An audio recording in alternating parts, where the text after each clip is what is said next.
You don't wake up. You surface, slowly, groggily, from a bed that smells like damp wool and rotting straw. The blanket? It's actually an old sack, stiff with crusted something. And your pillow? Well, it's your arm, because you've sold the real one for a handful of onions. Last winter. Outside, the world is gray. Not poetic gray, more like moldy cheese gray, the kind that clings to your skin and seeps into your lungs.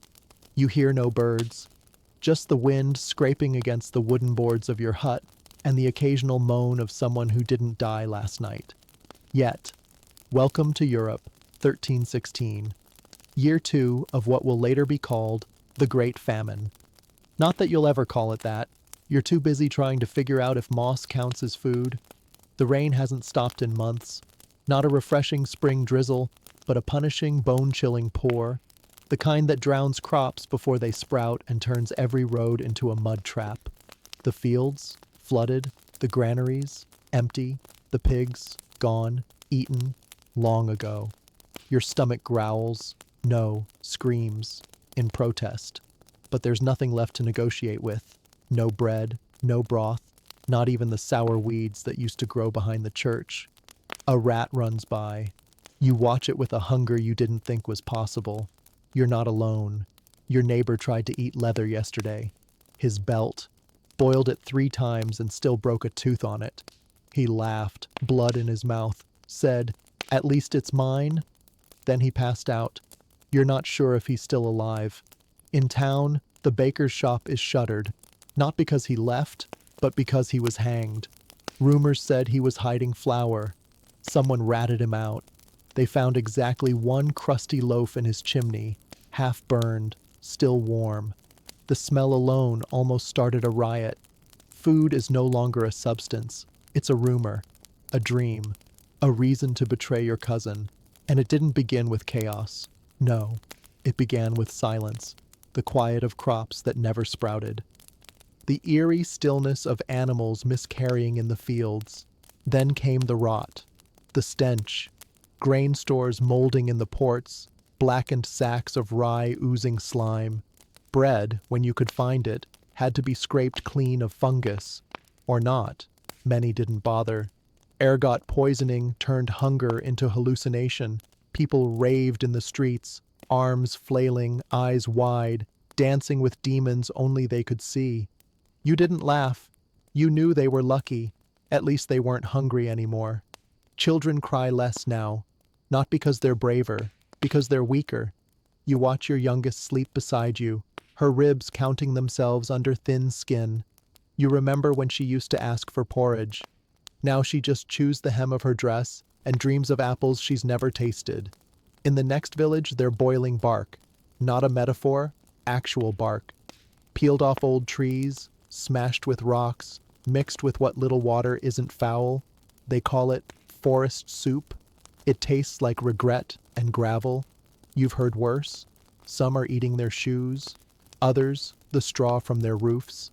A man tried to eat his Bible, starting with the book of Job, said it felt appropriate, and above it all, the church.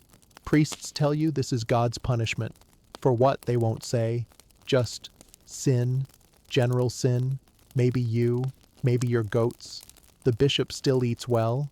You saw him last Sunday, fat fingers greasy with duck fat, beard glistening. Said he'd pray for you. You almost believed him. Then your aunt died that night, starved, clutching a rosary and an empty pot. The town graveyard is full. They've started stacking bodies in the well house. Some say the corpses make the water taste strange.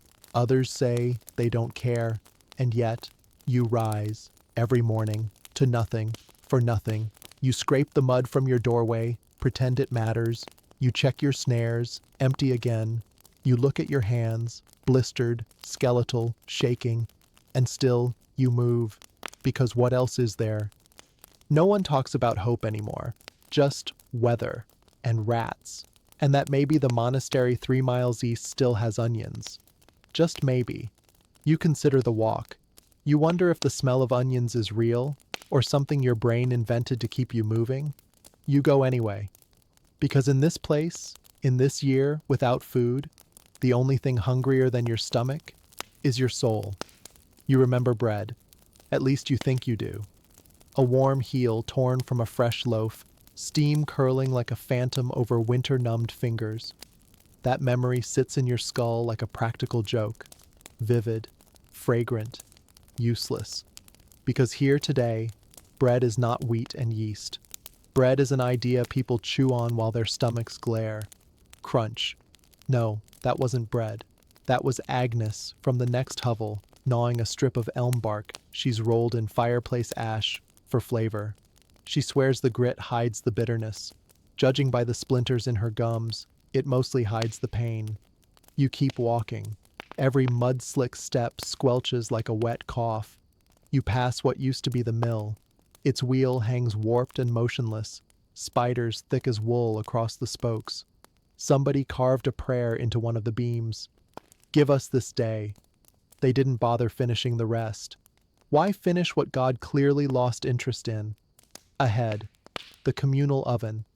A stone cave stained black as burnt hope. The smell drifting out isn't bread, it's desperation, smoky and metallic. Villagers stand in a crooked queue, each clutching a loaf shaped from whatever they dared to pulverize. Dried nettle stalks, powdered oak leaves, a little sawdust swept from the joiner's floor. If you squint, they almost look like real loaves, until one crumbles in a woman's hands, greenish dust billowing like a plague of tiny moths. The baker, what's left of him, pokes a stick into the embers and shrugs. No wheat, he rasps, voice rusted from hunger. No wheat, no secrets. He isn't being poetic. Flour was once his secret, his power. Now the secret is gone, along with his cheeks and half his hope. He stuffs the sawdust dough deep inside the oven because fire, at least, still obeys its nature. It burns what you give it, no questions asked. Humans haven't been that simple for months. A boy you don't recognize steps forward, cradling something round and pale as moonlight. Clay, rolled thin, then folded, then rolled again until it looks suspiciously like bread. On top, a smear of waxy yellow, soap-shaved fine, melted with lard scraped from the inside of a candle stub. He bites. The crunch echoes, grotesque, like teeth cracking on frozen pond ice. But he smiles, a big, foamy smile, bubbles sliding down his chin. Someone retches behind you. The boy chews faster, eyes wide with triumph, as if endurance were joy. You think of modern folk, people centuries from now, who will drink liquid kale and boast about cleanses. They'll call it discipline. They have no idea. A woman ahead pulls a rag bundle from under her shawl. Inside, weave scraps sliced into ribbons and soaked overnight in muddy beer. Breadcloth hybrid, the color of old milk. She hands a piece to the baker. He inspects the fibers glumly, shrugs, and slides it into the flames. You catch the sharp scent of charred linen, cheap wool blazing into blue smoke. When he drags it out again, the cloth has crisped into something almost biscotti crunchy. The woman breaks off an edge and offers it to her toddler. The child's face folds in on itself, but she chews anyway. Children in 1316 don't have the luxury of picky despair. You back away before your turn arrives. The queue feels like a confession booth, every offering a sin against wheat. You have nothing to confess except emptiness. Across the yard, Elder Peter sits on an overturned bucket, whittling. Not wood, bones, horse bones, long since licked barren by dogs. He scrapes the powder into a pouch. Ghost flour, he calls it. Mix it with boiled water, add a little nettle salt, and voila. Bread that stinks like a battlefield dressing tent. He hands you a pinch. It's gritty, salty sweet, and disturbingly warm. Calcium and misery ground together. He winks. Keeps the teeth strong, he lies, flashing gums as empty as promises. You wander on, jaw twitching from phantom mastication.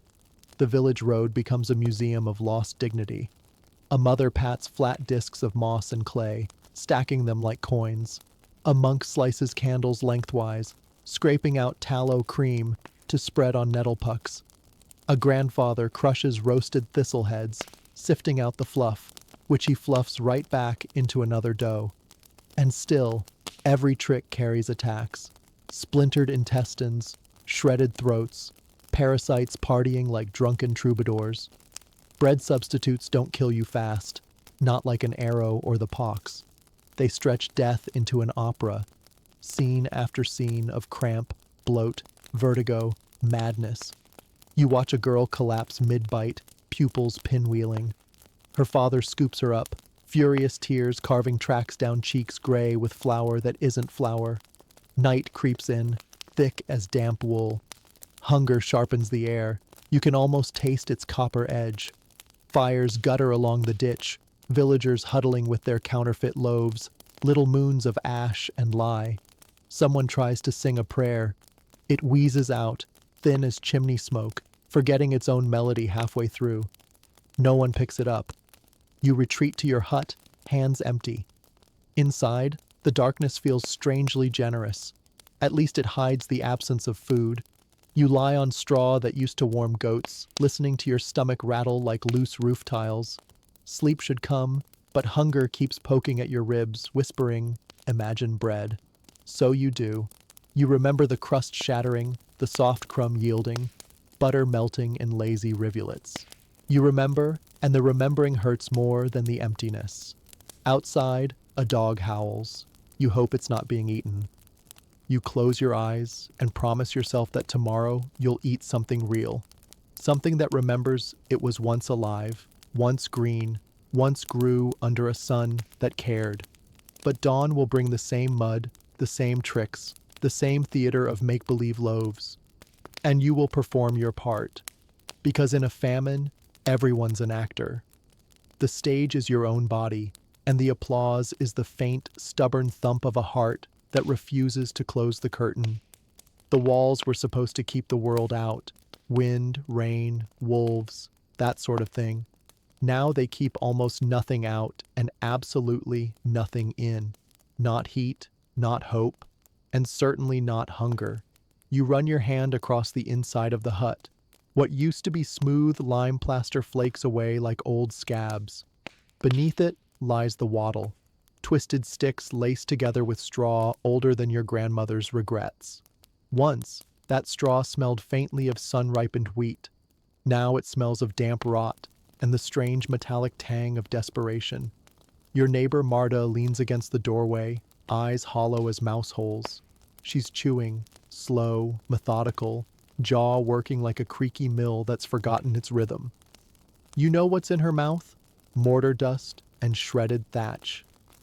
This morning she pried loose a fist-sized chunk of plaster, cracked it on a stone, and sifted through the crumbs for the ancient chaff the builders mixed in to bulk it out. Every older house around here hides that secret. A few kernels of rye entombed in the walls like edible fossils. Does it work? Depends what you mean by work, Marta croaks, pieces of chalky grit sparkling on her lips. It fills the mouth. The stomach, though, not so much. She spits a fleck of lime and winces. The caustic burn on her tongue argues back. Outside, the rain still hammers the thatch, a relentless drummer who doesn't know when the song ended. 2 years of rain have already drowned the crops, bloated the cattle carcasses, and rinsed the last nutrients from the soil. So people turned inward, literally. First they stripped the roof for straw to boil into a gummy porridge, then they eyed the walls. You can tell which families have crossed that line. Their cottages sag like weary shoulders, timber ribs showing through patchy plaster, a village slowly eating itself from the inside out. You pick up the slim iron blade you once used for pruning vines, remember grapes, and slide it into a crack. A quick twist, and a wedge of plaster falls away, powdering your boots. You squat, nose nearly touching the wall, and begin the ritual. Crush the plaster between stones until it's fine as flour. Sift for bits of straw, grain husks, the occasional mummified beetle. Decide whether the bug is extra protein. Hint, always yes.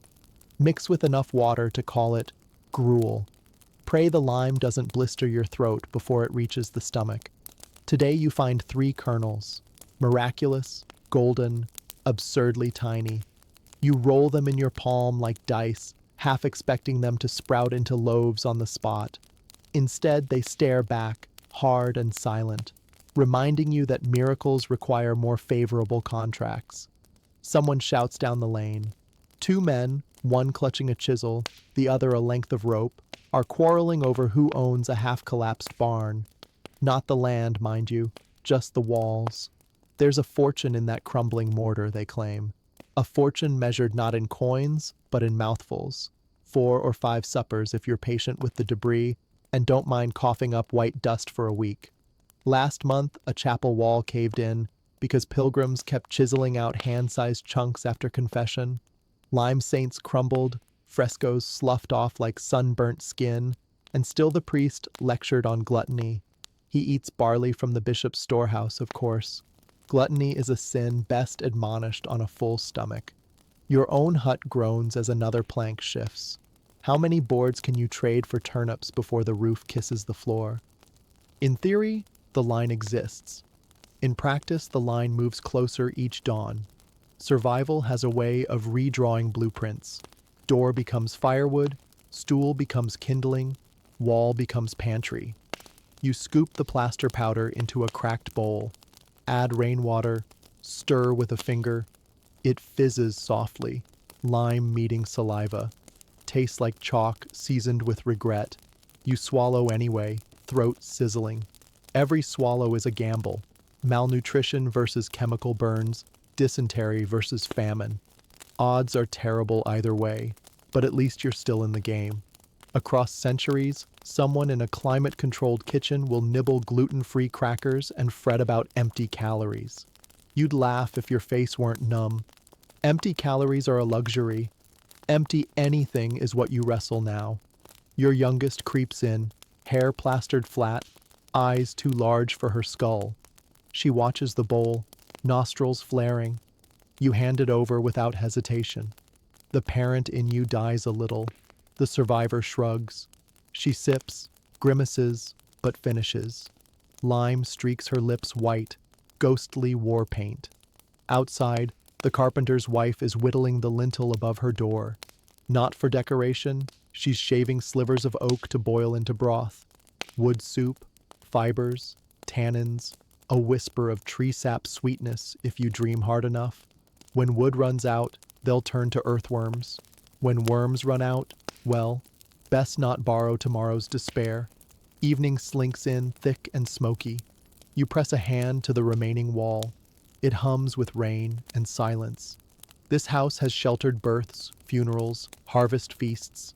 Now it shelters hunger eating itself. How long before the last scrap of straw, the final crumb of plaster, the very memory of home is swallowed? A thought. What separates a house from a tomb? Perhaps only the stories told inside. So you speak, softly, a lullaby of lies. You tell your daughter that one day wheat will dance golden in the fields again, and ovens will breathe crusty exhalations, and the walls will be for hanging herbs, not chewing. She drifts off, believing because she must.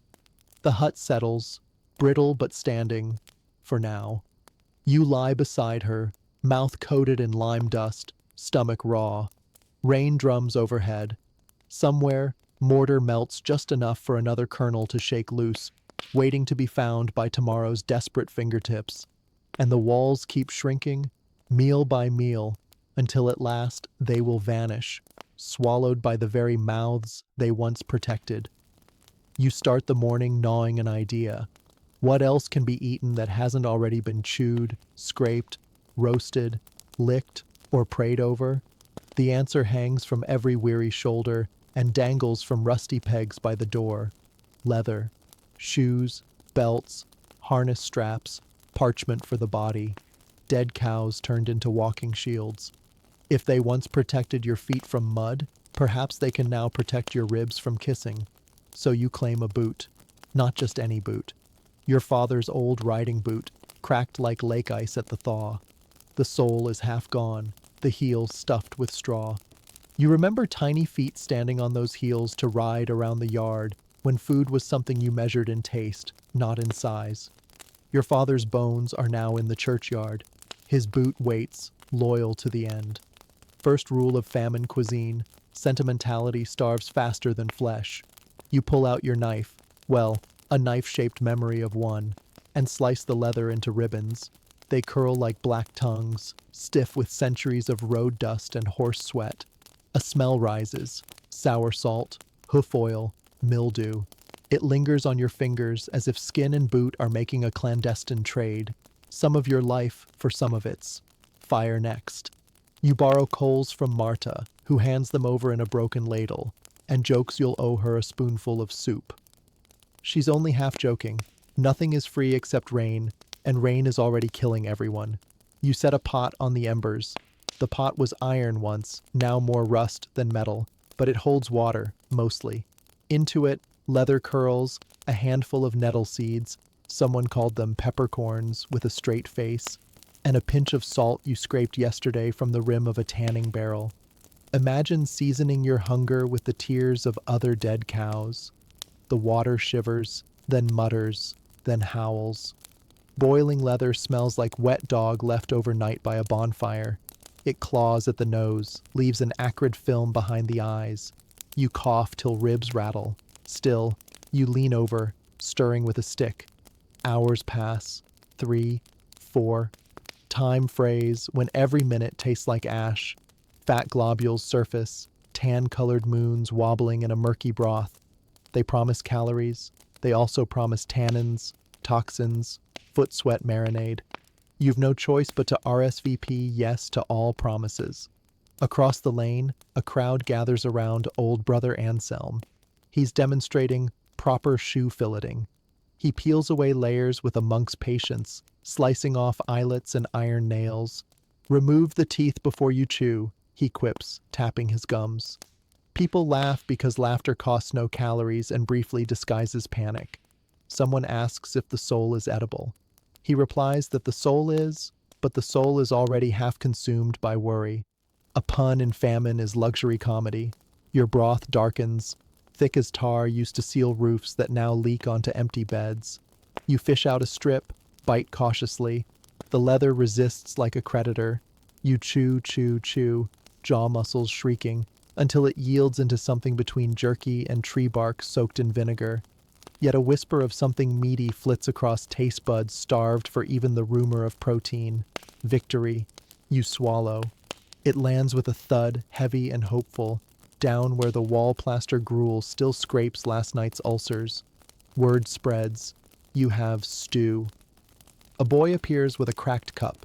You share the broth, the two of you sipping like conspirators. He closes his eyes, exhales steam through bruised lips, and calls it beef rainwater. You almost smile, because for a heartbeat you can taste the word beef. That's how famine rewires language. You consume syllables when calories run out. Evening. The pot is nearly empty. Dregs of greasy brown water, shreds of bootlace floating like drowned worms. Your daughter slurps the last spoonful, licks the iron until rust paints her tongue orange.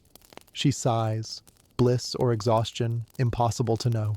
She curls against you, whispering, "It tasted like stories." And indeed it did. The story of her grandfather's journeys, of markets once brimming with salted pork and cider, of leather fashioned in sunlight instead of despair. Night swallows the village. Fires dim to red eyes in the gloom. Somewhere a dog whimpers. The canine council has decreed shoes off limits after dark. They don't want to compete. In another hut, someone retches loudly. Leather stew is generous. It feeds you twice, once on the way down, sometimes again on the way back up. You lie back, stomach unquiet, but occupied. Outside, the rain hisses on embers, a choir of hungry ghosts. You wonder how many boots remain in the village. How many belts, scabbards, saddles. Hunger is turning everyone into tailors of the unthinkable, unstitching the past to patch the present. In a brighter century, a chef will serve bone broth collagen soup in porcelain bowls and call it wellness. You suspect none will garnish it with shoelace. Still, you are alive. Your blood tugs onward, cranky but persistent. Leather stew has bought you another sunrise, another chance at something less impossible. Perhaps tomorrow someone will trap a crow, or the waters will recede just enough to reveal potato tops. Or, miracle of miracles, a sack of barley will float downriver from some monastery too proud to beg. For now, you drift towards sleep, belly groaning like a door with a secret. You dream of leather growing back into cow, cow turning into steak, steak into feast, feast into memory. Then dawn will split that dream, and the world will smell again of wet dog and boiled misery. But tonight, absurdly, you are grateful. Grateful to an old boot for surrendering its final service. Not to walk you across the earth, but to keep you from leaving it. And somewhere in the dark, the last nail loosens from the other boot, clinking softly, a dinner bell for the days still to come. Dawn leaks into the byre like thin, cold soup. You are already awake, knees sunk in straw slick with urine, breath ghosting under the rafters. The cows are gone, eaten, sold, dead. But what they left behind is piled in the corner, a mound of manure still steaming, alive with the soft hiss of slow fermentation. It smells of ammonia and wet earth, and something disturbingly sweet, like apples left too long in a cellar. You are not here to shovel it out. You are here to pick it over. Word slipped through the settlement last night that yellow kernels glitter in old Willem's dung heap. Undigested barley, maybe oats, shards of last year's abundance that slipped through bovine stomachs before hunger claimed the herd. A second harvest, if you have the guts and the gag reflex to claim it. So you squat in the reek, fingers numb and filthy, and begin to sift. Warm vapor curls around your wrists. Somewhere beneath the muck, beetles click like tiny castanets. You probe until your nails scrape something hard. You lift it to the light. A grain, plumpish, half-digested, but unmistakably food, gold speckled in brown mire. You grin, lips cracking. You are not the only miner. Across the yard, a line has formed, each villager clutching a small bowl or scrap of cloth. Marta is there, wrapped in her husband's coat like a borrowed promise. She carries a baby sock as a pouch. Old brother Anselm, too, sleeves tied up, muttering a prayer that smells less like piety and more like practiced nausea. All wait their turn at the steaming field. No one jokes. Dung cuisine is beyond humor. It is accounting. Every kernel you retrieve is one heartbeat delayed from silence. You scoop a cupful into a clay pan and move to the hearth outside. The fire is meager but hot enough to dry the sludge. It sizzles, releasing a stench that claws the throat. Ammonia, smoke, and something vaguely meaty. You stir with a stick until the waste flakes to ash and the grains roll free, toasted dark. A quick blow scatters the lighter dirt, leaving the heavier seeds behind. Mother Nature's own winnowing, twice over. Across the centuries, wealthy gourmets will pay obscene sums for coffee berries defecated by a civet cat, swearing the enzymes enhance the flavor. You consider telling the future you're way ahead of trend. Then you gag on a whiff of burning dung and decide civet coffee deserves its price in shame. You crack a kernel between teeth. It's hard, smoky, faintly nutty, like bread remembered through someone else's dream. One grain becomes 2, 20, 50. You share a palmful with a boy whose ribs look like harp strings. He chews with solemn gratitude, as though accepting communion. The practice is not rumor. Chroniclers of this famine wrote of peasants raking through animal, and, whispered in darker corners, human, excrement for nourishment. Some even mixed dung into dough, hoping heat would kill the shame before it killed them. Your neighbor Jan tries that method now. He folds his hard-won kernels into a paste of bark flour and river mud, pats the patty flat, and bakes it on a hot stone. When he cracks it open, steam rises laced with the odor of barnyard and burnt clay. He takes a bite, eyes watering, but keeps chewing. Around you, heads nod. Respect, not envy. Anyone who swallows deserves applause louder than hunger will allow. Yet each mouthful carries stowaways, parasites with hooks for smiles, spores that bloom into fevers, invisible armies marching straight to the gut. Tomorrow you'll pay in cramps, in nights spent curled like punctuation marks over chamber pots. But tomorrow is an abstract luxury. Tonight, kernels drum in your belly like rain on thatch. Proof of life. A fight erupts near the heap. Two men grapple over a shovel load rich with glittering seeds. They slip in the muck, trading blows that land dull and wet. No one intervenes. Justice is a feast day word. Famine courts only survival. Eventually, one man limps away, clutching his prize. The loser curled in the straw, moaning, face streaked with more than tears. You remember when grain disputes happened in taverns over pint mugs and dice, not ankle-deep in manure. The memory tastes bitter. You swallow it like medicine. Evening settles, blue and merciless. Fires smolder in cracked pots, each one perfuming the air with notes of dung roast, nettle tea, and quiet desperation. You sit beside your daughter, sharing the last kernels. She asks if they are peas. Better, you say. They're phoenix seeds, food that survive death. She giggles, and for the length of that sound, the yard almost feels like a festival.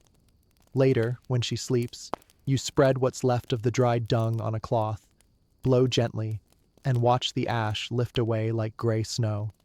What remains glints under the firelight, enough for breakfast, if dawn agrees to arrive. You wonder which barrier will crumble next. People have eaten the walls, their shoes, the very words, never and impossible. What follows dung? Dust? Shadows? Each line crossed redraws the map of human dignity, and every fresh horror feels strangely normal by sunset. Still, you find a shard of gratitude lodged between the grains. Hunger has made you an alchemist, turning filth into fuel, despair into a crooked kind of wonder. Somewhere beyond tomorrow, someone will drop a slice of toast face down and curse their luck. You will forgive them. They won't know the taste of losing every side of the bread at once. For now, you bundle the kernels, let the fire die, and lie back on straw that whispers of cows and summers past. The night smells of smoke and earth and a hope so small it could hide inside a single grain, one that has already traveled through darkness and come out, improbably, edible. Sleep, if it comes, will taste like barnyard and ash. But it will come, the body's brief rebellion against reality. And in the morning you will wake, step into the chill, and follow the steam to see if the heap has cooled enough to yield yet another handful of golden seconds to keep your heart beating. Because in this forgotten year, survival is not a meal. It's a scavenger hunt through what has already been swallowed. The first rule of starving in public: never look comfortable. Comfort breeds suspicion. Suspicion chokes charity. So you practice the posture, shoulders caved, neck slack, eyes glassy but bright enough to shimmer with tragic possibility. Pain is currency, and you must flash it like coin. You shuffle toward the crossroads where beggars gather at dawn, the place the monks pass on their way to matins, and the merchants on their way to anywhere better. The mud here is always fresh, sculpted by cartwheels, perfect for caking onto shins as proof you crawled. You kneel, scoop 2 handfuls, smear them up your cheeks in streaks that read like tear tracks. Real tears waste moisture, mud is reusable. Around you, the others prepare their masks. Old Berta pinches her cheeks to raise a bruise-red bloom, then exhales sharply until she sways, fainting rehearsed for effect.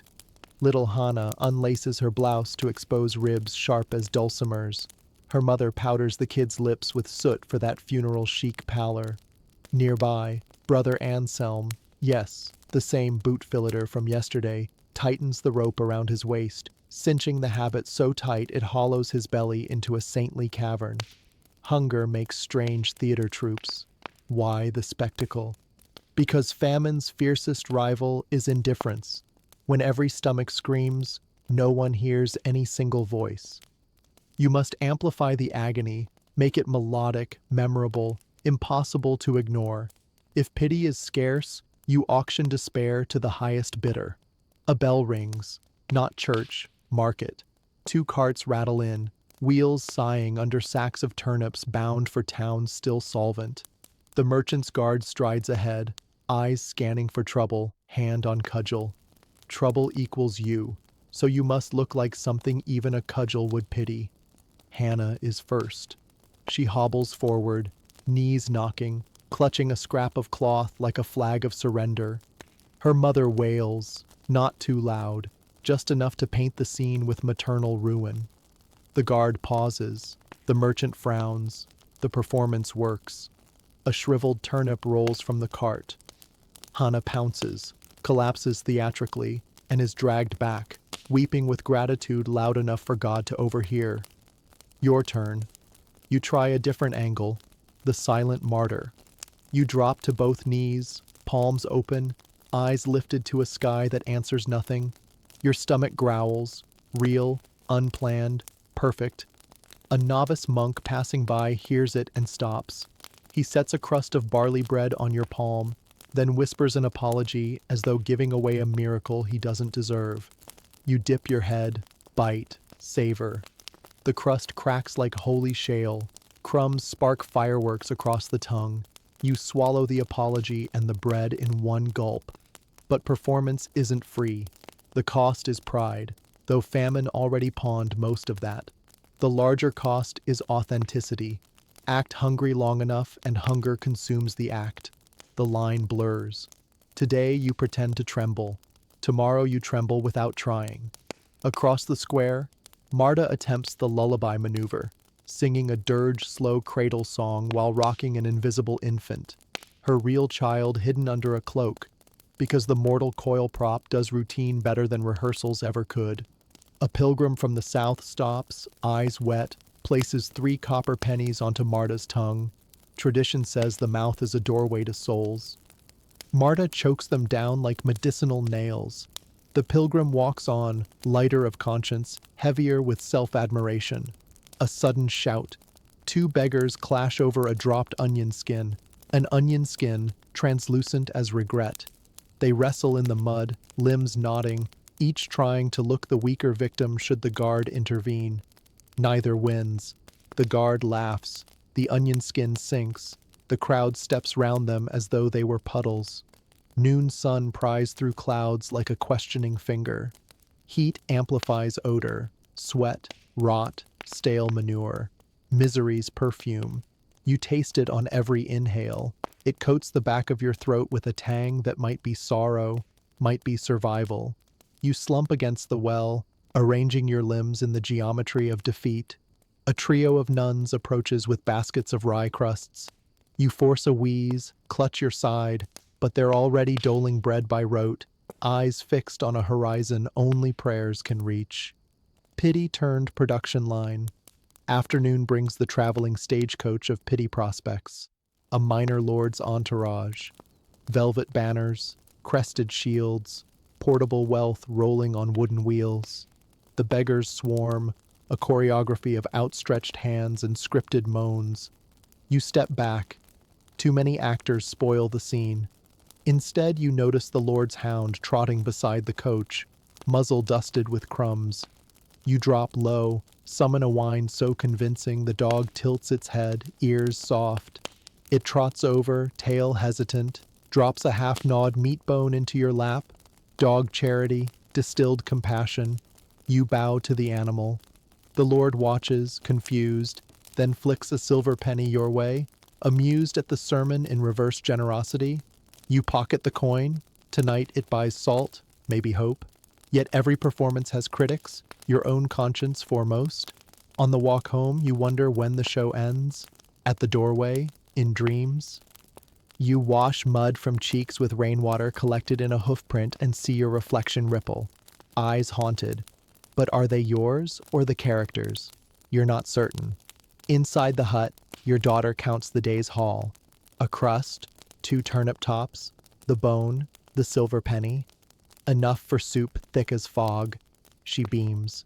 You almost confess that the smile cost you your dignity cued in the square, but no. Better she believes kindness floats free sometimes. Tomorrow, she may need that story to survive. Nightfall drapes the village in cold, dark hush. The square empties. The props return to cupboards. Ragged shawls, ash lip rouge, splinters for fake canes. But hunger stays on stage, unseen by lantern light, practicing tomorrow's lines in every hollow belly. You lie down, bone tucked safe beneath the straw for breakfast broth. The silver rests under your tongue, tasted like a vow. As sleep edges in, you rehearse one more expression, a look of cautious gratitude, because rumor says a bishop will ride through at dawn, and bishops, like modern camera phones, adore a photogenic penitent. Famine has made you part poet, part beggar, part actor. And though the curtain never really falls, you'll keep tweaking the role. Not for applause, there's none, but for the chance to speak one more line. Breath is the ticket, and you cling to it, front row, waiting for the next scene to call your name. Night used to separate danger from home. Now it only blurs the border. You wake to screams outside the hut, staccato, raw, the kind that peel sleep from bone. You lunge for the door just as a dull thunk rattles the latch. Someone's thrown a stone. Another clangs off the shutter, then another. When you risk a peek, moonlight shows figures moving through the haze. Neighbors you used to greet, faces smeared with soot like war paint, hands clutching sticks, scythes, a broken hoe. They circle Marta's cottage, ripping at the last intact thatch. Why Marta? Because rumor says she has turnips buried beneath the hearthstones. Rumor is a match in drought. It needs neither proof nor wind to ignite.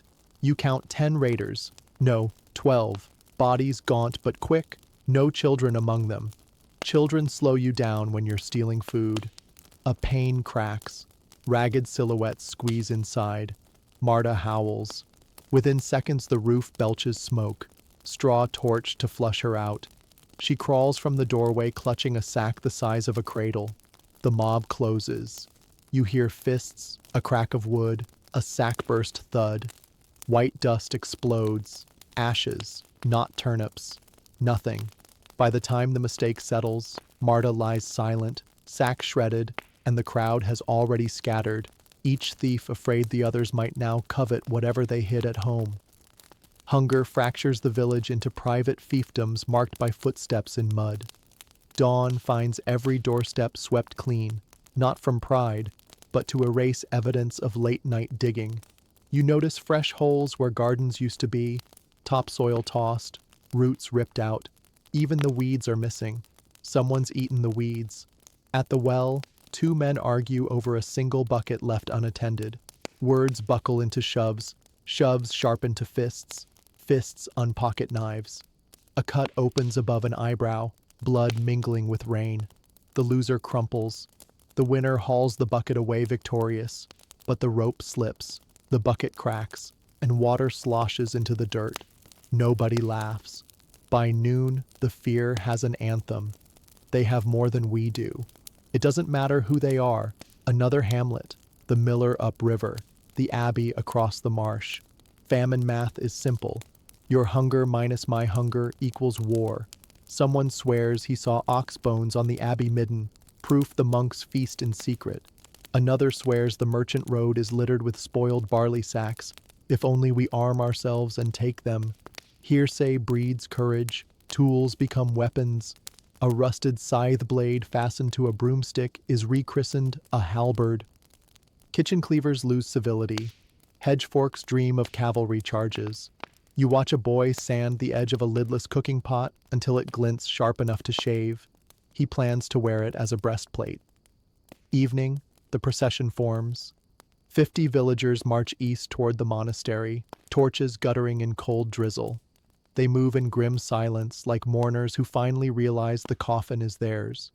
You follow because not following invites suspicion, and suspicion breeds the kind of curiosity that ends with ropes. The abbey wall looms, slick with moss. Someone hurls the first stone. It clacks harmlessly, but the sound, stone on sacred slate, breaks whatever spell of restraint remained. Torches arc, smash, burst. Flames lick timber scaffolds. A monk appears above the gate, waving, pleading. An arrow, who even has arrows now, finds his throat. He falls like a dropped candle. Inside, Chaos curdles to opportunity. Storerooms kicked in, shelves of wax, wine, salted fish, flour, glorious flour sealed in wooden chests. You glimpse a man weep at the sight of it, tears no longer wasted. He scoops handfuls directly into his mouth, coughs clouds, laughs white dust. Someone douses a torch in the wine cask spigot and guzzles until purple rivulets paint his beard. Bags fill, tunics stuff, aprons knot into satchels. But plenty lasts seconds in famine math. Abundance breeds panic. A shove at the grain chest tips it over, spilling a river of wheat. People dive, swim, drown in kernels. Two women claw each other for the same scoop. One bites. Blood freckles the grain, unnoticed. Then the bell tower groans. Fire finds the ropes. Heat cracks the beams. The tower slumps, a giant dun praying, and slams through the refectory roof. Sparks drift through wheat dust, explosive as powder. Someone yells, "Run!" Too late. Flame blooms. A hungry miracle. In seconds, the storeroom becomes a kiln. Those inside scramble, boots skidding on rolling grain. You grab a child by the collar, yank him clear as the doorway belches fire. His hair singes. He doesn't scream. Shock, gratitude, both. Behind him the abbey roars like a forge smelting sin itself. Villagers flee into night, lugging half-burnt loaves, burst wineskins, sacks leaking flour that trails behind like breadcrumbs for death to follow. Home, if the word still applies, you dump your haul on the dirt. 2 fish, a scorched cheese rind, enough wheat to close a fist. Victory spoils. You split them with your daughter and whoever else stumbles past bleeding. Generosity buys allies, or at least witnesses who'll swear the plunder was mutual. Smoke pillars against the stars until dawn, reminding everyone that today's feast is tomorrow's ash. And yet tongues wag. The miller hoards rye. The North Hamlet hides pigs in root cellars. City granaries overflow behind their walls. Plans hatch. The mill at nightfall. The hamlet by full moon, the city if courage endures. Hunger has no armistice. It drafts the weak and demands offense as defense. You feel it in your knuckles, bruise swollen, throbbing, not from battle lust, but from clinging to food like a climber, to cliff ledge hope. As you drift toward a restless sleep, you picture tomorrow's rationing. The fish will stretch thin in a pot of nettle water. The wheat, do you grind it for bread or trade it for salt and a rumor of meat? Choices sharpen like blades, peace dulls. Somewhere, the church bell that once tolled for vespers now leans in rubble, silent, useless, while the village hammers its grief into cudgels. There is no chorus left, only solo hunger, each voice sharpened to a point. In the hush before dawn, you realize the line between protector and predator snapped the moment the first stomach groaned louder than its conscience, and it will not knit until bread is common again. You clutch the cheese rind to your chest, guard it like a holy relic, and tell yourself tomorrow you will barter, not steal, if tomorrow leaves you that choice. The night air tastes of cold iron and boiled bark. You tuck your daughter beneath a sackcloth blanket, kiss her brow, and whisper, promises you stopped believing yesterday. Then you slide the latch, twice, because promises bend, latches bite. Rumor arrived before dawn. A boy vanished on the north track. No tracks of wolves, no scattered shoes, just footprints of the child going out to glean nettles, and nothing coming back. By noon, the whispers have teeth. His own uncle did it. By vespers, the tale has eaten its teller. Now its parents in general, cooking children in secret. Plausible? In 1316, nothing feels implausible. A man will chew dung for kernels. Why not despair for marrow? You step outside. Every doorway stares back, shutters half drawn like eyelids afraid to close. Mothers herd youngsters indoors at the clack of any wooden spoon. At the well, no one lingers. Drawing water is a sprint, lower, haul, flee. Hunger turned the village into a forest. Everyone's a rabbit or a snare. Stories spread faster than fire because they cost no calories. A traveling peddler gasps that in Bristol, Prisoners tore apart newcomers and devoured them half alive. A copy of the rumor passes mouth to mouth, growing ribs and sinew with each retelling until it paces the square like a wolf that can't be speared. Midweek, a shepherd finds a newborn's blanket buried beneath frost-nipped bracken. No body, only teeth marks on the wool. Some claim foxes, others insist two-legged foxes. An old widow mutters scripture about mothers boiling infants. Someone slaps her silent. Truth hurts less when it stays legend. Fear wears many masks. One is preemptive mercy. Families abandoning toddlers at monastery gates for safety, like setting lambs outside the butcher and praying he's vegetarian. Hansel and Gretel will be born from nights like these. Breadcrumbs marking a path parents pray children never follow home. Another mask is defensive savagery. A farmer on the outskirts strings cowbells to his door. Anyone rattling them after dark will meet his scythe. He isn't guarding gold, only a son too small to swing a scythe himself. Inside your hut, hunger argues with conscience. 12 grains of barley rest in your pouch. 12, enough to stretch a thin gruel for two, or a thicker one for one. You count them again, like reliving miracles to see if faith grows. It doesn't. Your daughter stirs. Eyes, 2 lanterns dimming, search your face. Food tomorrow? She asks. The question is a guillotine you duck daily. You nod, throat dry. She sleeps again, trusting because children haven't learned audit. Outside, the sky cracks. No thunder, just the abbey bell rolling restless in wind. You remember the storeroom raid? Wheat pouring like gold dust while people clawed and bit. You recall gripping a stranger's wrist to keep his knife from a cheese rind. Your wrist still aches, but at least it's yours. Midnight brings another scream. High, abrupt, cut short. You freeze. Footsteps scurry beyond the hedge. Moonlight shows a bundle jerking in someone's arms, small legs kicking. You step forward. Instinct tries to roar, but voice snaps to whisper. The figure sees you, bolts. Something drops, an iron pot lid clanging on stone. You chase 3 strides, then stop. If you catch him, what then? Knife against knife, and tomorrow your child wakes alone. Next morning, the whole village combs the undergrowth. They find the bundle, a piglet, throat nicked. Relief? Not exactly. If thieves grow this daring for pork, how long before they decide children weigh less and cook quicker? The priest calls an assembly in the square, tries to stitch faith where fear has ripped.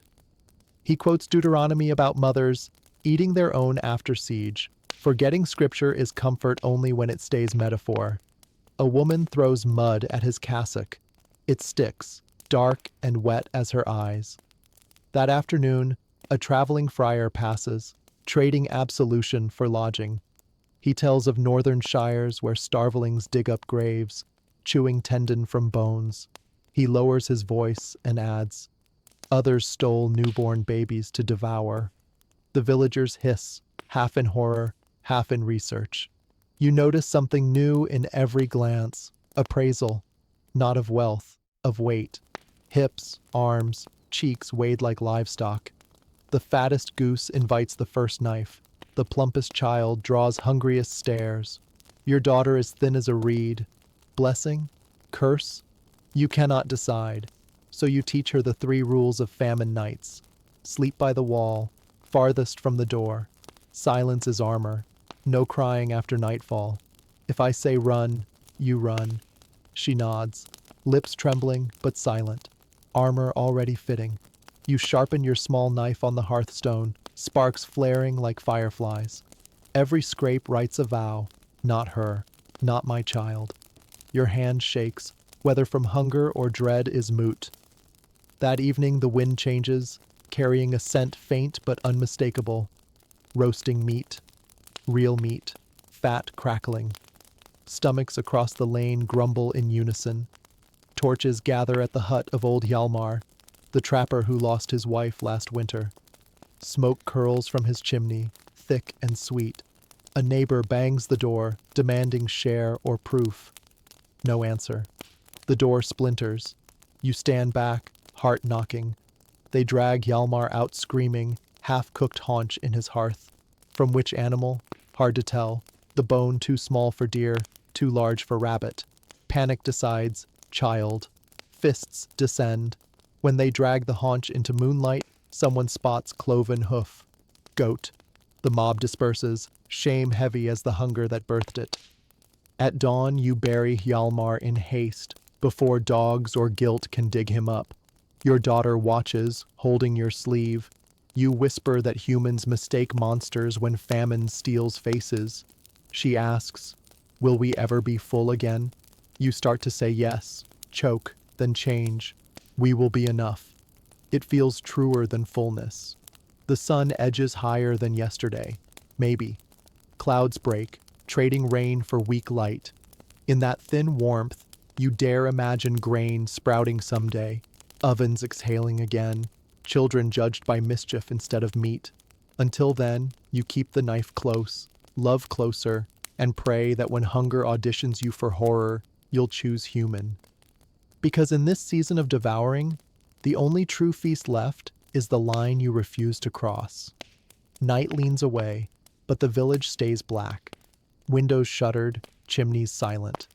Not because there's no food, there's almost no food, but because even a hint of warmth and fat on the air could summon every empty belly within a mile.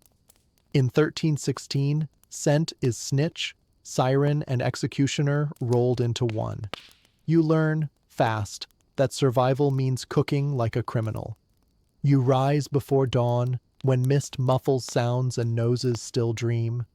The stew you scrape together, 2 fish scales, 6 barley grains, and the rind of last night's boot, waits in a little clay pot. Rule 1, bury the pot. You scoop a hole in the hearth's cold ash, nestle the vessel inside, cover it with damp dung and yesterday's embers, then wait. No flame, no smoke, no aroma. Just a slow, resentful heat that coaxes flavor while gagging the evidence.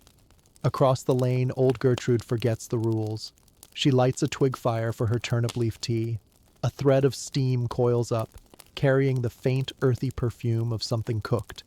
3 houses away, a shutter bangs. Someone sniffs the air like a hunting dog. Within minutes, fists batter Gertrude's door. By the time you peer through a crack, her fire is stamped out, her pot cracked, her lip bleeding. They found only water and wilt, but the smell was hope, and hope is contraband. Everyone invents tricks. Some stew nettles in sealed gourds set inside latrine pits. Nothing appetizing outruns that bouquet. Others boil bones at midnight and scatter foxglove on the coals. Bitterness that burns the scent clean off. A few chew raw grain to paste and swallow quick, trusting stomach acid to finish the recipe in total silence. You recall how modern folk flaunt supper on glowing screens, steaks glistening under hashtags, open-plan kitchens perfuming whole neighborhoods. You grin, hollow and wide. In famine, the pan gets locked in a chest, the chest shoved under the floorboards, and dinner wears a gag. History's chroniclers note that during the Great Famine, theft, murder, and even cannibal talk bloomed where food smells leaked free. One monk wrote of peasants, cooking in fields, earthen pots buried like graves, lest neighbors sent their hunger's answer. You don't need parchments to believe him. You've watched it happen yesterday, last week, 500 mornings in a row. Mid-morning, a damp wind swings south, yanking odors door to door. Your daughter tugs your sleeve. I smell meat, she whispers, eyes shining.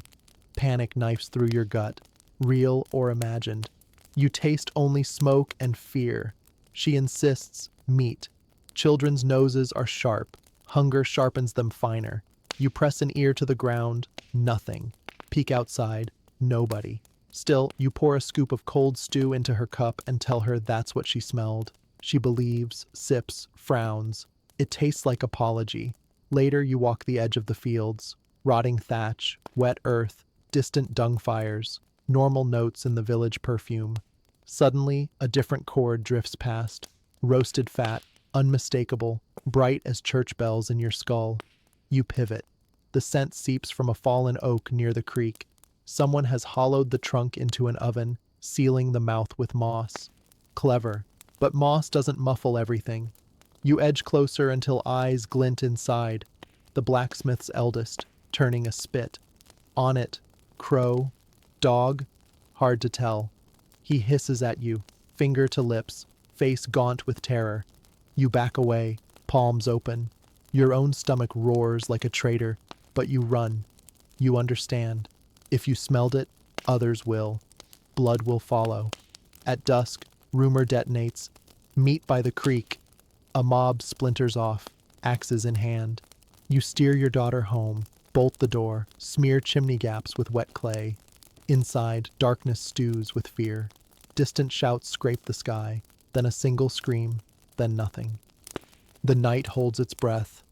Your daughter asks if the blacksmith's boy will be safe. You lie, easier now than praying. Dinner. Second rule, eat cold, eat fast.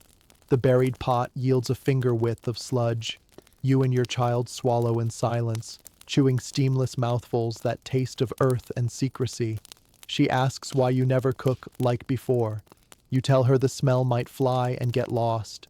She nods, tiny brow furrowed, learning that aromas have wings and wings draw arrows. You tuck her in again.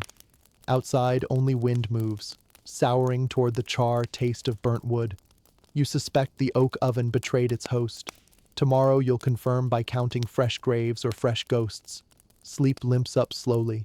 In the half-drear, you remember waking, long ago, to bacon crackle and coffee bloom. Their ghosts waft through memory, gentle, safe.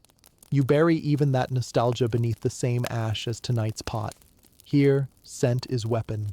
Even daydreams might bleed. Yet a stubborn shard of hope survives. If the nose can still divine roast from rot, maybe one day it will guide you back to honest bread. Until then, you seal every flavor behind earth and prayer, trusting that silence, not salt, is the oldest preservative. And somewhere beyond famine's reign, the world will again lift lids openly, letting supper aromas roam free like hymns. On that day, you vow, you'll breathe deep, unafraid, and remember how precious a simple smell once was, how it could feed, betray, and even kill. But tonight you keep the air empty. Better hunger than a scent that invites wolves on two legs. Picture dawn in two villages divided only by luck.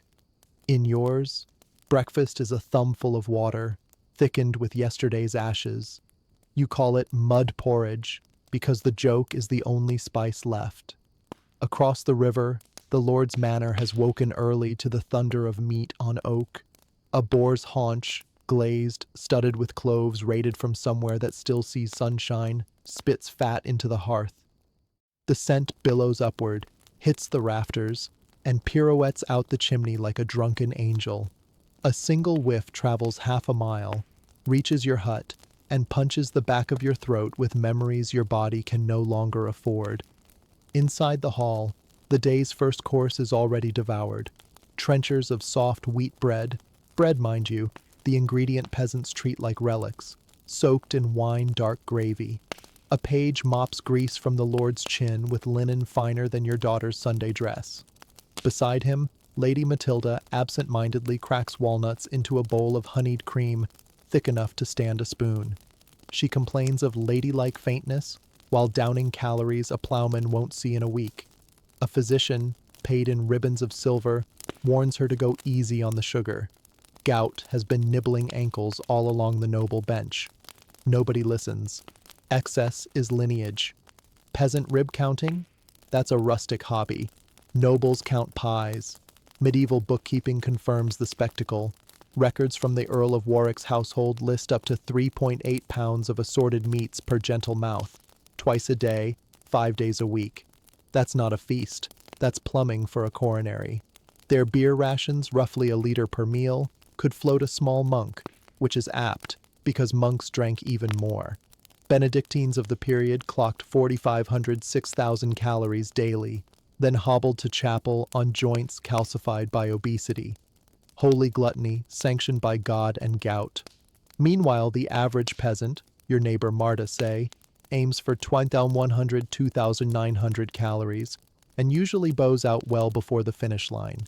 In rain-soaked famine years, that target drops like a stone into the village well. Bread prices soar. Desperate hands uproot weeds to pound into cakes, green as envy. Chronicles describe ribs protruding like broken barrels, bellies distended, not with food, but with the gases of starvation. Mud porridge is not metaphor. Clay mixed with ground straw really does dull the ache for an hour. Why the obscene gap? Because food is the loudest language of power. Exotic spices, pepper, saffron, ginger, traveled thousands of miles to declare one simple sentence: I can afford what you can't imagine. The Lord might barely taste them beneath salt and smoke, but every grain sparkled like coin in a poor man's eye. Even sumptuary laws tried to keep lesser folk in their place, forbidding inferiors from serving swan or wearing crimson at table. Heaven forbid hunger and hierarchy lose their color coding. The nobles paid a price, of course, just not the upfront kind. Obesity swelled beneath silk, joints ballooned. Podagra, gout, became the fashionable limp, a jeweled badge proving you could drown in gravy whenever you pleased. Monastic cemeteries tell the story in bones warped by diffuse idiopathic skeletal hyperostosis, a polite term for eating yourself stiff. One abbot reputedly needed a special pulpit so his belly could rest while he preached against gluttony. Sermons are lighter without irony, but theatrics demand sacrifice. Back home, your sacrifice is literal. Marrow scraped from soup bones until the center tastes of sawdust. The last hen slaughtered not for meat, she was feather and hope, but for blood, whisked into nettle broth to mimic protein. You sip, shiver, pretend. Across the river, Lady Matilda downs candied figs, then orders another cushion. Her joints ache on stone benches. She blames the chill damp, oblivious to the sugar siege inside her veins. There are moments when the curtains part. A passing minstrel reports that in Paris the price of wheat has tripled. Even scholars gnaw candle stubs for tallow calories. The Lord laughs, orders pâté. Empathy has no seat at tournaments, yet famine is caravan fast. Flood a few more rivers, rot a few more harvests, and even silver plates serve mold. When shortages finally breach castle gates, nobles will gawk at empty larders like astronomers at a collapsed star. Everything they trusted gone, the gravity still crushing. Until then, etiquette manuals insist gentle sip, not slurp. In your hut, you teach your daughter to chew slowly, to fool the stomach into thinking more is coming. She asks what the rich teach their children. To leave something on the plate, you answer. Her eyes widen. Waste is a myth she's never met. Sunset finds the hall raucous again. Minstrels pluck, dogs scavenge bones slick with marrow you would kill for. A page lights rosemary sprigs to mask the smell of meat sweats and chamber-slopped wine. Downwind, that scent drifts to your lane. Every nostril flares, agony disguised as perfume. You close your door and smear dung across its bottom to clog the draft. Survival sometimes stinks. Night stretches out, belly loud. You imagine the Lord sleeping, legs elevated to calm, purpling toes, snoring through salt-swollen sinuses. A thought comforts you. Tomorrow his kitchen will discard peelings, bones, rinds. Treasure for those quick enough. Your daughter might eat fruit for the first time in months, even if it's the part someone richer spat out. In the dark, equality feels like a rumor. Yet famine is a leveler with patience. Excess breeds weakness. Scarcity breeds claws. You've seen nobles topple from horseback, hearts straining under feast weight. Mud eaters bury them, soil returning to soil, difference swallowed by the same earth. Still, you don't pray for their downfall. You pray for bread that remembers mercy, for a season when no child wakes to eat clay and no lord brags about pies too thick to finish. You pray, some nights angrily, that wealth learns portion control and poverty learns indulgence, until neither word fits any mouth. For now, dawn will divide you once again. Lark song for the manor, crow caw for the hovels. The Lord's cook will baste swan, You'll stir another pot of nothing, nose tilted away from enemy flavors. Yet you rise anyway, grit in teeth, hope in tatters. Because maybe, just maybe, the river bridge will buckle from neglect, blocking supply wagons. Or the Lord will taste humility with his next bout of gout. Or spring will remember how to be kind.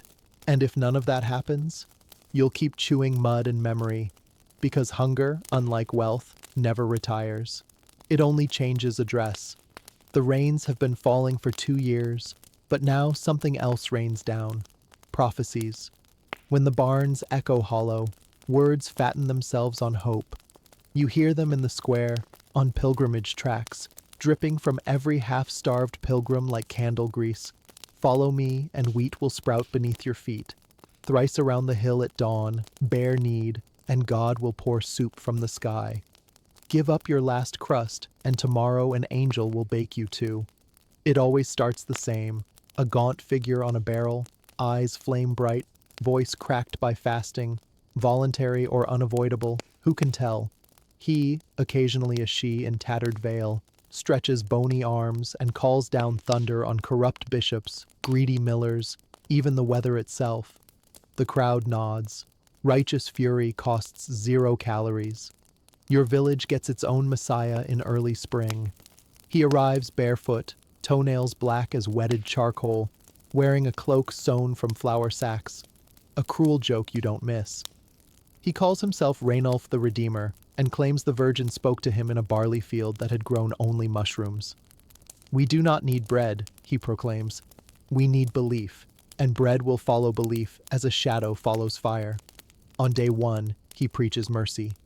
On day 2, he denounces pigs, wine, and salt as sins that chain the harvest. On day 3, he orders a fast, to purify the tongue for the taste of miracles, as if tongues weren't already saints through suffering. On day 4, someone discovers Rainulf passed the night in the miller's loft, eating the miller's rye flour with a ladle. The crowd's devotion flips like spoiled milk. Rainulf flees, his holy cloak catching on nettles, scattering white dust the way saints shed roses in better stories. Belief, it turns out, has a shorter shelf life than grain. Farther afield, hunger organizes itself into marching choirs. Hundreds of peasants, friars, even minor nobles tramp barefoot through mud, chanting misereres and whipping their backs raw. Flagellants convinced that scouring skin will scourge the clouds into mercy. Chronicles from Italian cities record processions thousands strong, swelling until anyone too healthy to join risked the label devil's ally. They sing, they bleed, they beg the sky for bread instead of rain. The sky answers with more rain. When lashes fail, relics travel. In Paris, clergy ferry the bones of Saint Genevieve through streets thick with the deserving poor, so God, embarrassed by so public a spectacle, might finally change the weather. Rumor says the relics worked once. Drops fell, wheat prices dipped, and a painting commemorated the miracle. You suspect coincidence wearing a halo, but faith is more affordable than flour. Back home, smaller sects bloom like mold in cellars. The bitter tongues chew willow bark thrice daily, claiming the god of roots will trade bitterness now for sweetness later. The moon-eaters fast all day, then swallow pebbles by moonlight, believing stones will ripen in their guts into loaves at dawn. Dawn keeps the secret. The quiet oven forbids speech during cooking. They think words steal heat from pots as surely as thieves steal pies. Each creed hoards its ritual like a lock on the larder. Outsiders are threats. Apostasy is sniffing too close to someone else's kettle. Holy markets, unholy math. Where prophecy sprouts, so does commerce. A one-eyed peddler sells St. Peter's breadcrumbs, really mouse bones crushed to powder. A nun hawks relic-infused salt, scraped, she swears, from tears shed at Christ's tomb. It's table ash mixed with lie. People pay anyway. Hunger rearranges value. Faith becomes food. Doubt is starvation. Records from chroniclers note that after years of unanswered prayer, the church's moral credit fell as steeply as the grain reserves. Heretics multiply because heresy, unlike bread, can be home-baked. If God ignores your fasting, maybe God's spokesmen have rotten grain in their ears. One evening, a rainbow arcs across flooded fields. Rain slows. A breeze hints of true spring. Villagers gasp. A sign. Rainulf's memory is scrubbed clean.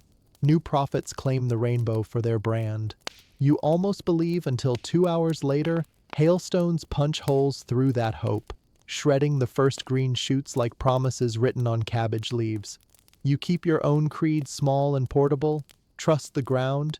If it sprouts, eat. If it withers, move on. Guard the child. No prophet feeds her, only you. Hope quietly. Loud hope attracts collectors. Still, some nights you whisper a bargain to any ear, divine, demonic, imaginary, that if harvest returns, you'll tithe half to the desperate and spare a prayer for Rainulf wherever he thieves his flour now. Because you've learned prophets and hunger share a spine. Both stand tallest when others are on their knees. Summer approaches. If the sun shows consistent mercy, wheat might ripen. If not, the next prophet will preach from a pile of bones instead of a barrel. Either way, you'll listen, warily, because words, like weeds, can be boiled when all else fails. In the meantime, you stash a spoonful of barley under the hearthstone. Not as offering, not as relic, just insurance that tomorrow's sermon, whatever its flavor, won't be the only thing you swallow. Day 1, Monday, 900 calories, mostly lies. You start bold.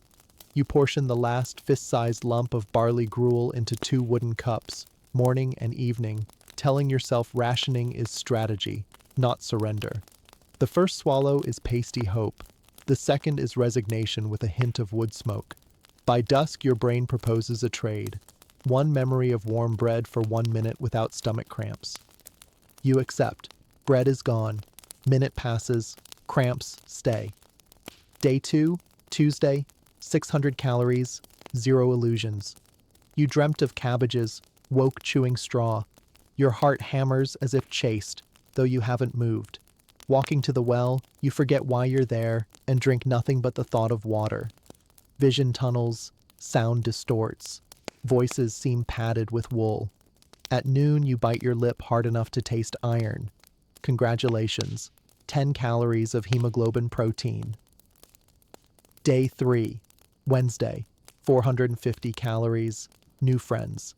Meet ketosis, a biochemical party animal that shows up when carbs ghost you. It brings gifts, metallic breath, sweet like rotting apples, dizziness that sways the horizon, a whispery euphoria that suggests maybe you don't need food at all, just spirit. Around midnight, you laugh at a joke nobody told. Your daughter watches, worried. You reassure her with eyes that slide out of focus. Day 4, Thursday, 300 calories, 3 hallucinations. Morning smells of wet earth and something baking.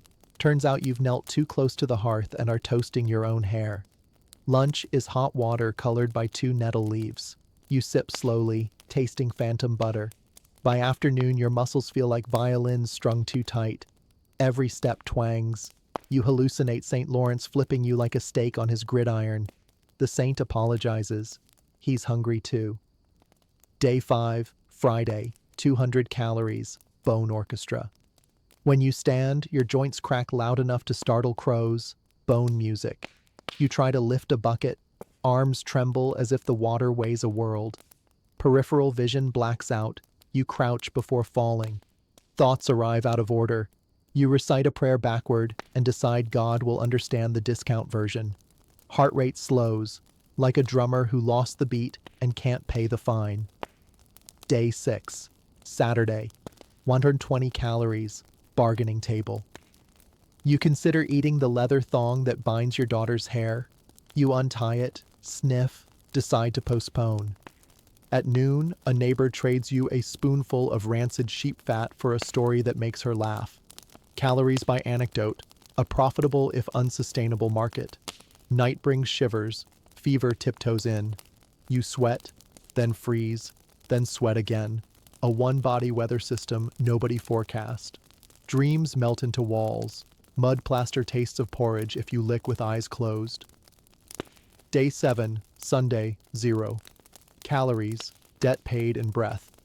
Dawn is pale silk draped over rubble. Your pulse is a slow drum far down a tunnel. You try to sit, gravity spikes to betrayal. Fingers tingle, blood pulling back like tide from a doomed shore. Your daughter presses half a crow's egg to your lips, a treasure she traded her shawl to obtain. You let the yolk slide down, golden salvation worth 40 heartbeats. It buys one clear thought: I want tomorrow. What your body lost this week: 5 to 7% body weight. Mostly water, some muscle, enough fat to line a lantern. Electrolytes. Sodium fled on Tuesday. Potassium followed, cramping every calf. Lucidity. Moments of brilliance followed by fog banks thick as the church's incense. Immune armor. Cuts that once scabbed now glisten open. A sniffle could topple you. What your mind found. Hypersmell. You can locate baking bread 3 villages away, and the envy that follows. Time dilation. Minutes stretch like dough proving in a warm kitchen you barely remember. Moral elasticity. Lines you swore were stone now bend like reeds, but have not yet snapped. Prayer as reflex.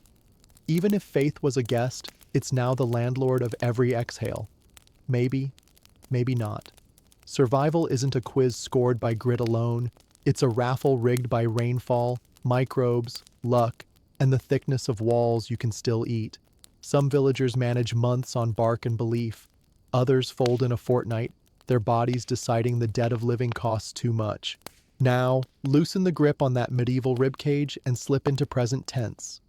Feel the mattress under your back. Springs, foam, something softer than straw. Hear the hum of electricity, that tireless servant.